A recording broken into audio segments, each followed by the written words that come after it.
Alright, so I'm doing the disassembly for the Alfa Romeo Stelvio Quadrifoglio, currently removing the taillights. So I'm going to do a quick separate video right now showing you how to do that in case you guys have this car and you need to remove a taillight. Okay, so here we go. So as you can see, this one is already out. This is the passenger side one, and what I did, let me take you through it. Pretty easy. You don't even have to take this out, I guess. I just wasn't sure. This little molding piece that just clips right in, 2 pieces. I had a molding tool, kind of just pop them out. Nice and simple, but you do not need to remove that actually. There's no attachment to the light. And then go ahead over here, literally turn, this little compartment opens up, and there's this tension screw that sits in there that screws into the bulb, lefty-loosey, pull it all the way out, and then I was just kind of wiggling, jiggling the light, and it slowly came straight back, so you don't have to bring it out. You pull straight back and literally just unclip it, and that's that. Very simple, a lot easier than in my Infinity. So very cool. Let's check out the other side. Alright, so on the driver's side, again, I took off this little molding piece just in case it was holding anything up, and now I believe, so first step I'm going to do is back here, there's a bolt, so I'm going to get after that. I'll kind of put a label on the sides there. I'm not quite sure yet. And I'm going to see if I can just pry this piece off with a little bit of a plastic pry tool. And to get the little cap off, I used a metal small little pick I have to get under there. The plastic one wasn't working, so just be careful with that. So let's see if that's all it takes, or if I have to remove this whole subwoofer housing and all that. I'm hoping I can just get to that bolt through here. So I got this 3/16 Allen wrench, if you will, I think, and that's what is going to do the trick here. So let's see.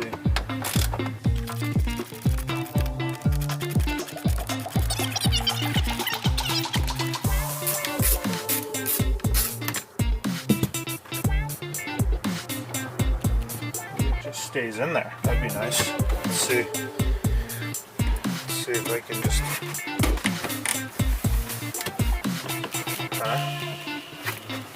That just popped up. Okay, let's see if there's anything else loose over there.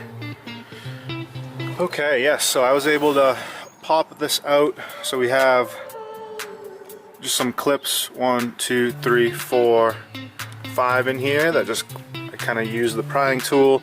That bolt did have to come all the way out, and just that the lever for the seats is there, so just be careful, don't pull too hard. I'm gonna let it hang here, and this pulls away and gives you access to that retention bolt, so I didn't have to mess with the sub. That looks good. That's just a cap anyways. So there's a sub. There's the bolt. Let's see if I can do this one-handed and holding the camera.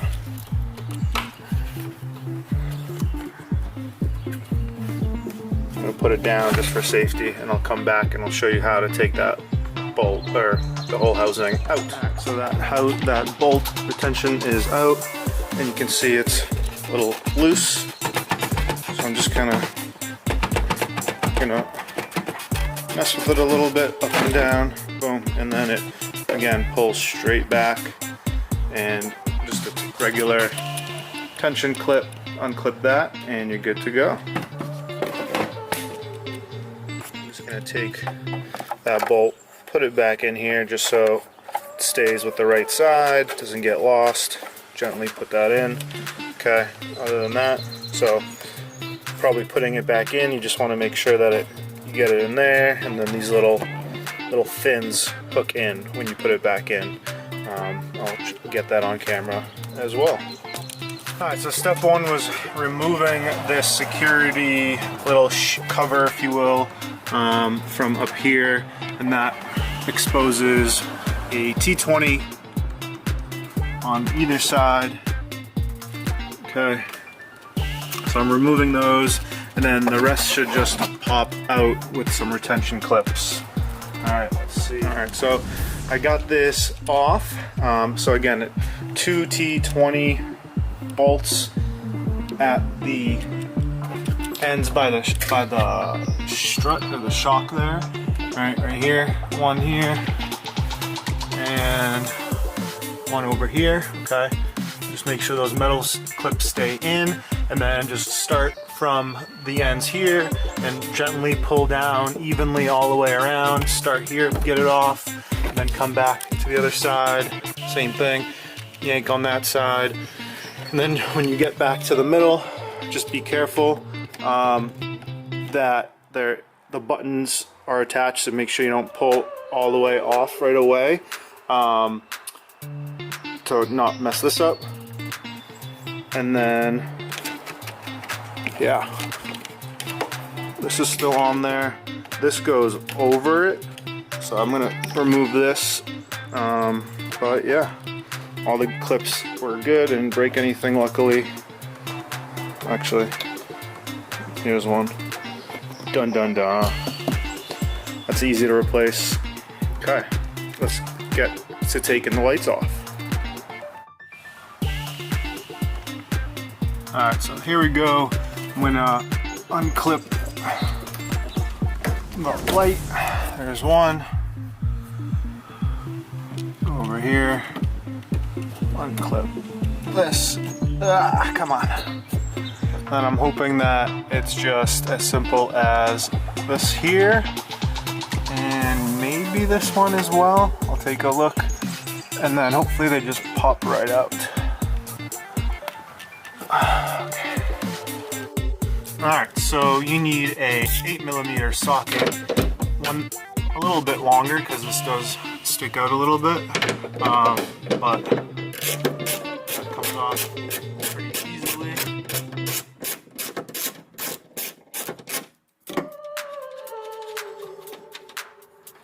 Okay, put that down for now, and this plastic piece right here is also 8mm. You just want to be nice and gentle with it. Okay, so this whole interesting design here, so this kind of clamps it in. I'm just going to go by hand from here.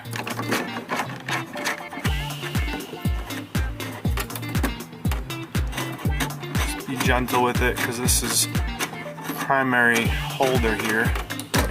Okay, it kind of clamps up on this as it gets closer. And then from there, just kind of push it, wiggle it a little bit, and then it lifts straight up. Boom. Alright, and what I'm going to do is I'm just going to screw that back on, just so I don't have to baggy it, and that way I know exactly where it goes. But that's that. All the lights are off, and I'll show you what it looks like with everything removed. Alright, so I got the lights removed. Actually, pretty darn easy. Come out pretty easy if you follow my steps here. Alright, here are the tools I used. So we got an 8mm, we have a T20, and we have a 3/16, and then just some different pry tools to remove the plastic housings and whatever you want to call it. Okay, that's that. Reverse it to install. I'll try to capture that as well, but obviously first I'm gonna wrap it. So if you haven't watched that video, if it's up, take a look. If not, make sure to subscribe and stay tuned. Alright, so I'm gonna go ahead and mount these guys back in. From the looks of it, you just gotta make sure that you clip in up here and in here. Okay, and then obviously plug it back in, and then that's where the retention screw comes in. I think also, I'm not sure if this is for the bumper or for, yeah, it doesn't look like there's anything for the light, so that's probably just for the bumper there. So here, make sure that goes in, and that goes in.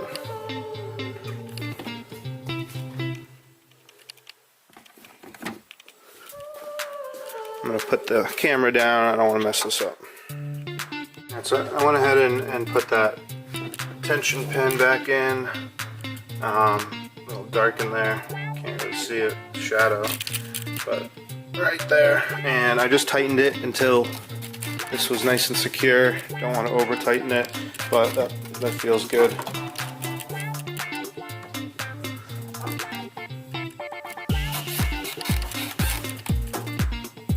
Hopefully there's no fitment issues. I'm not sure if that was sticking out like that before, but pretty sure there's a gap there typically. Alright, biggest difference is to put this back together. Should just clip right in, right, nice and easy. Luckily I didn't break anything, I didn't disconnect anything, it just kind of popped it out and let it rest like that. Just gotta make sure that that's kind of tucked in. That's the cord to release the seats down, but I got the bolt tightened, the headlight or the taillight is secured, so I'm just going to clip that in and fasten it right there, and it should be good. Put in the taillight in here. Right now the trunk is open, that makes it easier, I don't have to worry about it falling out. I just went ahead and put this on, not all the way, just so that it can wiggle a little bit. And then this plastic piece has this kind of alignment pin that matches up with this piece right here. And yeah, so I'm gonna put the camera down just so I can get both hands on it. And I'm gonna plug it in, and that's gonna be it.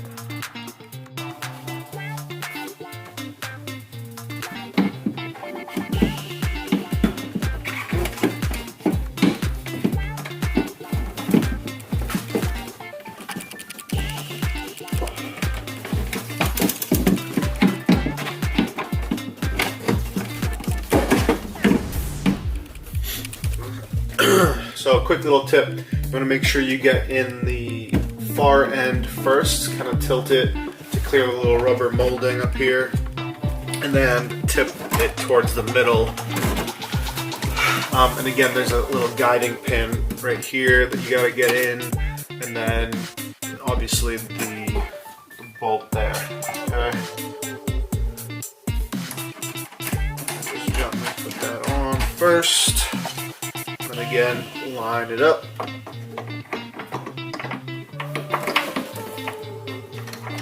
Let's see, where are we at? There we go.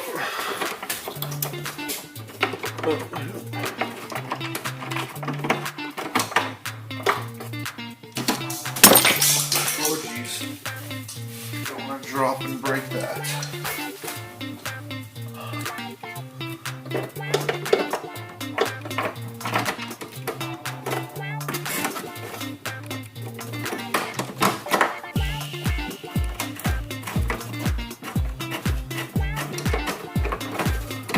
Go. Don't force anything. Just once it lines up, you kind of know. It goes nice and smooth. I'm just going to tighten it until I get a little resistance. Okay. Good.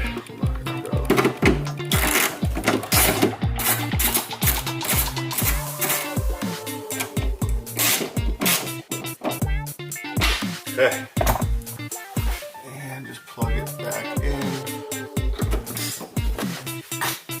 I'm just going to tuck that in here a little bit, just in case I want it to be in the way. Alright, let's put this interior piece back in. So first, make sure to plug it back in. That way the trunk controls will work again. Okay. And then I'm gonna pop it in the opposite way. So I started from the front and work my way down. So I'm gonna start my way from the center here and work my way back to the front. So there's holes. Match them up.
Alright, so first I lined up 2 clips from the bottom center, and then there's another one on either side,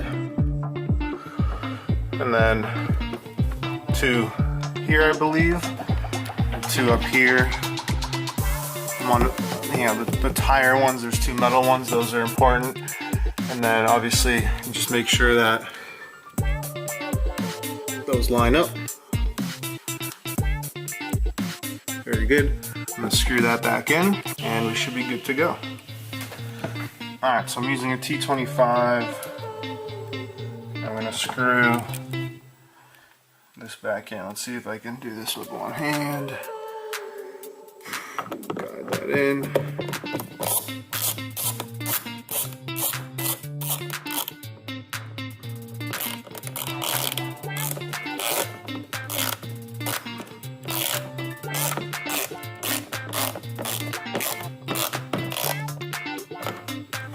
Doesn't have to be super tight, and obviously same thing on this side.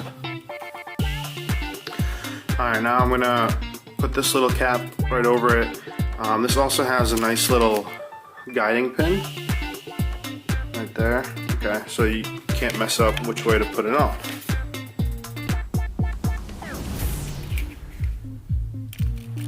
Alright, hope you enjoyed the video. Give it a thumbs up, subscribe, and I'll catch you guys next time.